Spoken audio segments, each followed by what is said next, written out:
Hey everybody, this is D Hunter, bringing another action figure review. Today, we're going to look at the McFarlane DC Multiverse Batman the Three Jokers Batman.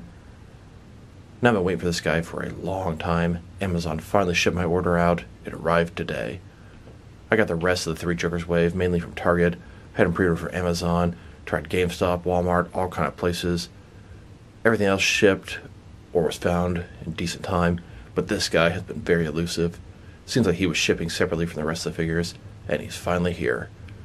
This guy's hyped up to be the best Batman figure McFarlane has made so far, and that's a pretty cool statement, although it looks like the Rebirth Batman may dethrone him. So let's check out the packaging. As you can see at the top, 22 points for articulation, McFarlane toys, ages 12 plus, DC Multiverse Batman. Here he is in the package. Looks like he has his gravity launcher, a collector's card, and a display stand. One side of the package, Batman from Batman the Three Jokers. Other side simply says Batman. At the bottom, got a bunch of credits, and there is a barcode, in case that helps anybody. And in the back, we got Batman posed up on a rooftop with a signal behind him.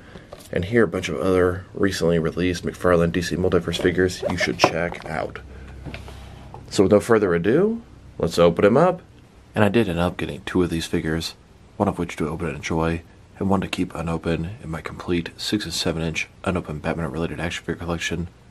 And here's the entire wave of Three Jokers figures, still in the box. Alright, now that we got this figure out of the package, here he is with all his accessories laid out, display stand, collector's card, and his gravity launcher. Before we take a look at the accessories, let's talk about and check out the actual figure. So, here he is, the infamous Three Jokers Batman, and I'll tell you, I'd say with complete certainty, he is the best McFarlane Batman released so far. He looks great. Modern Batman, black and gray suit. He's got the yellow oval, capsule utility belt, but a very modern rendition of Batman and normal. This guy would look really cool with some black trunks and a non-oval bat symbol. This guy would look really cool in dark blue colors.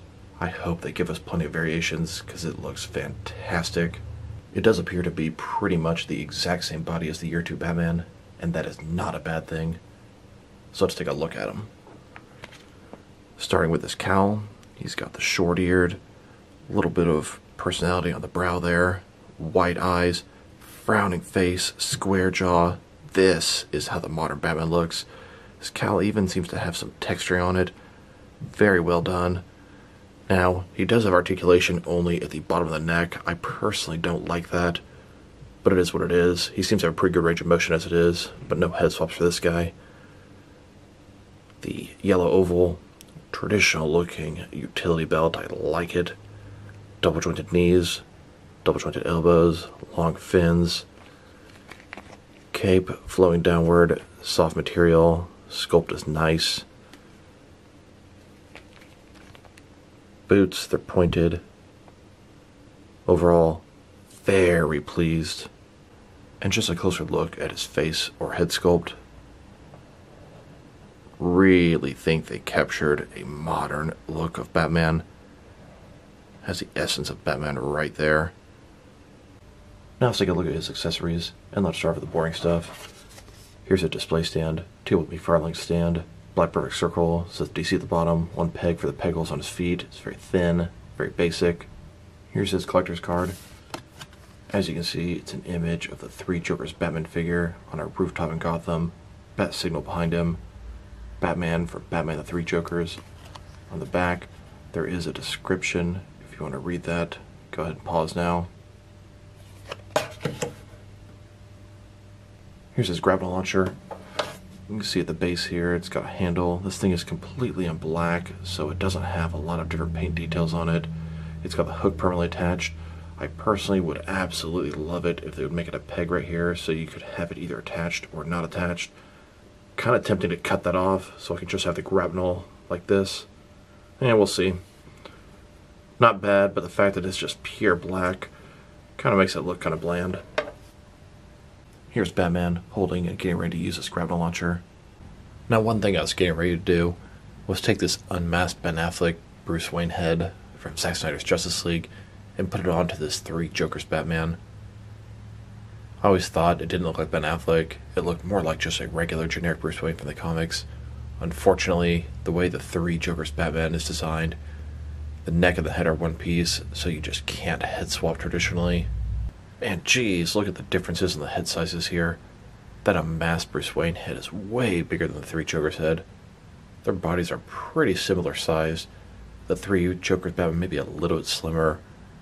And honestly, the three Joker's Batman head doesn't look too small, and the unmasked Bruce Wayne head really doesn't look too big on that body.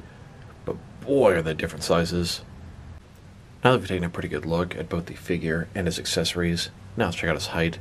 From bottom to the top of his head, he's standing at about 7.3 inches tall, which can translate to about 18.5 centimeters. And if you go to the top of the ears, about 7.4 inches tall. Now let's check out his articulation.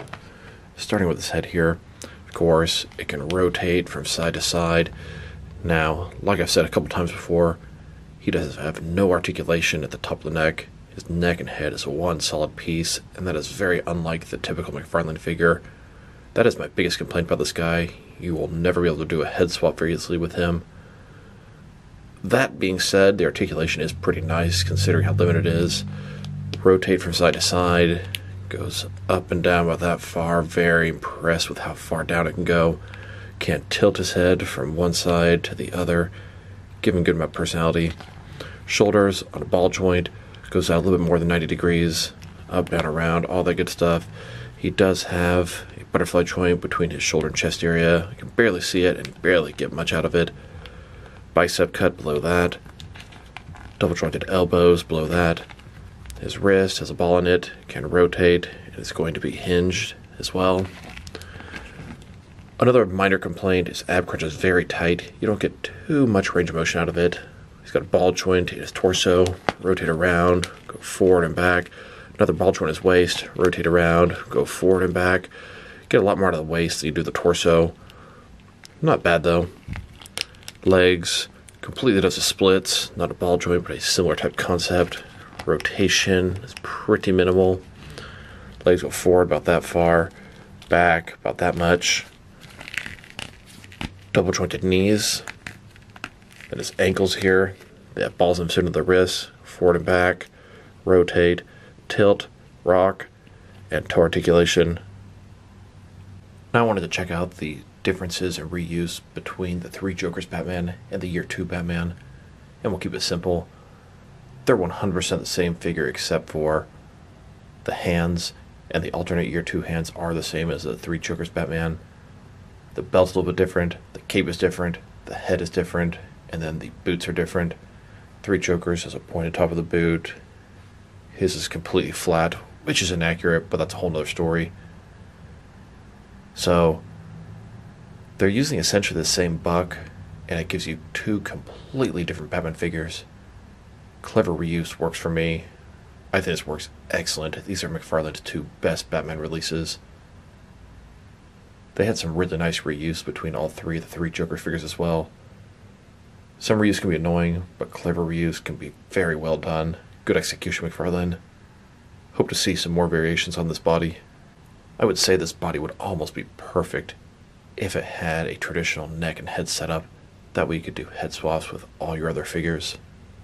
I've seen some people online that thought the three Joker's Batman head is the same as the Grim Knight head.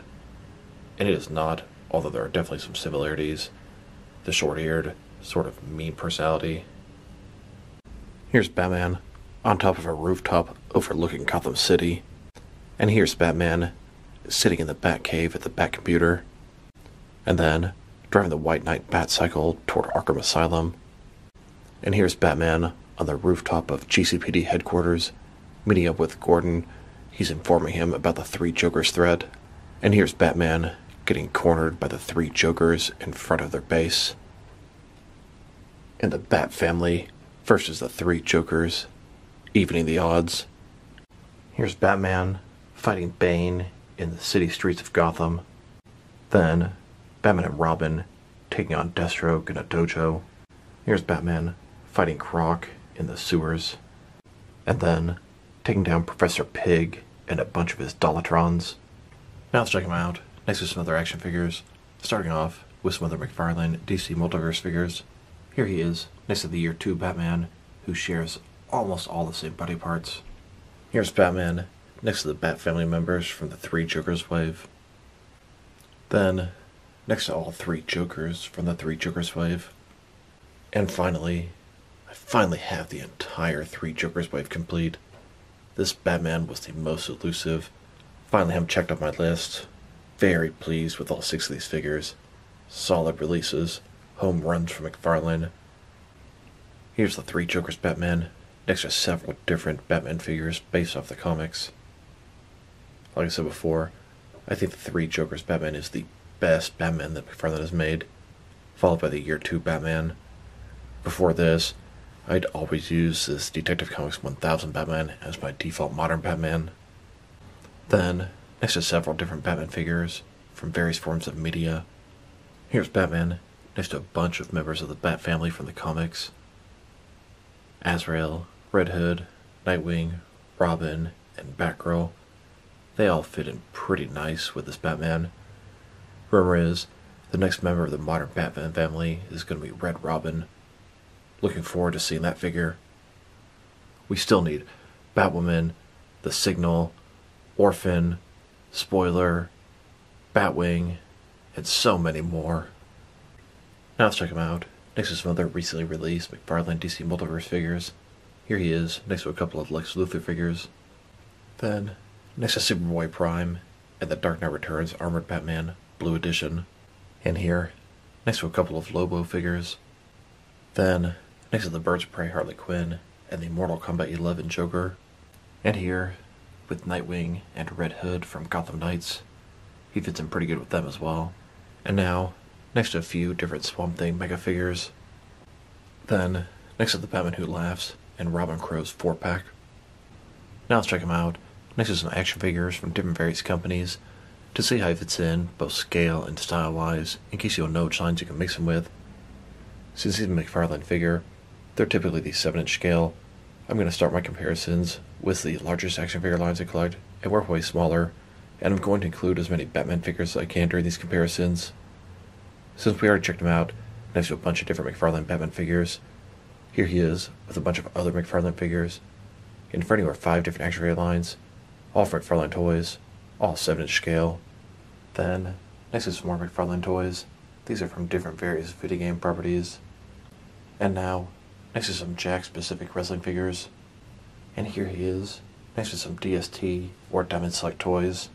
Then, next to some DC Direct and DC Collectibles Batman figures. And here, next to some NECA Batman figures. Then, next to some Mattel wrestling figures. And now, next to some Jazzwares AEW wrestling figures. And here he is, next to some Mezco 112 Collective Batman figures.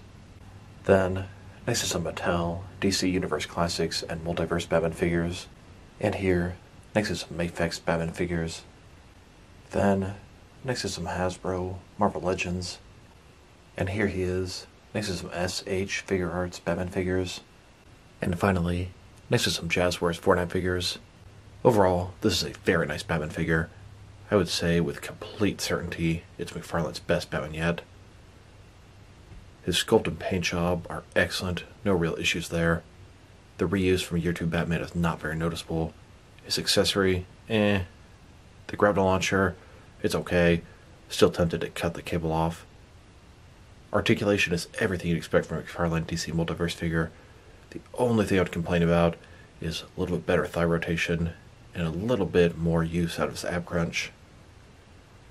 If I were to rate this figure, my first thoughts are give him a 9 out of 10. I think that's just because I'm enjoying him so much. I'm going to push that down to an 8.5 out of 10. It is a very nice Batman figure. So this is D Hunter. Thank you guys for watching this video. If you liked the video, press like below. If you have anything you want to say about the video, add to the comment section. If you want to see additional action figure reviews from me, press subscribe. I do appreciate when you do that. Once again, this is D Hunter. Thank you guys for watching this video, and I'll talk to you guys real soon.